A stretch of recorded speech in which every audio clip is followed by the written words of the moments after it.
Hi everyone, welcome to a new vlog. তো সকাল সকাল উঠেই প্রথমে আমি আমার ঘরটাকে ক্লিন করে নিলাম। জানি না কীভাবে না আগের দিন রাতের বেলা থেকে মানে আগের দিন সারাটা দিন ধরে এত জামাকাপড় কী করে জমে যায়, সকালবেলা এত জামাকাপড় আমাকে ভাঁজ করতে হয়। দেন আমি আমার ডিটক্স ওয়াটারটা খেয়ে নিয়েছিলাম। দেন আমি স্নান করে তাড়াতাড়ি পুজো দিয়ে রেডি হয়ে গেছিলাম অফিসের জন্য। অফিস থেকে বাড়ি এসেই ফ্রেশ হয়েই আমার কাজ হচ্ছে ওয়ার্কআউট। যেহেতু সকালবেলায় আমি ওয়ার্কআউট এখন কদিন করছি না, তো ইভিনিংয়ে চেষ্টা করছি ওয়ার্কআউটটা সবসময় করার। প্রত্যেক দিন ইভিনিংয়ে চেষ্টা করছি, তো সেটাই করে নিলাম। ওয়ার্কআউটটা করে নেওয়ার পরে আচ্ছা, একটা কোয়েশ্চেন ছিল আমার, ওয়ার্কআউট করার পর কি খাওয়া যায়? আমি না ওয়ার্কআউট করার পর কী খাবো সেটা ভেবে পাই না। তো তোমরা আমাকে অবশ্যই কমেন্টে জানাও যে ওয়ার্কআউটের পরে আমার কি খাওয়া উচিত, যেটাতে আমার শরীরে অন্তত লাগবে।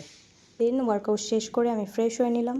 আর আমার মুখে একটার পর একটা কিছু না কিছু উঠতেই আছে। তারপরে আমি সন্ধে আরতি করেই ব্ল্যাক কফি খেয়ে নিয়েছিলাম।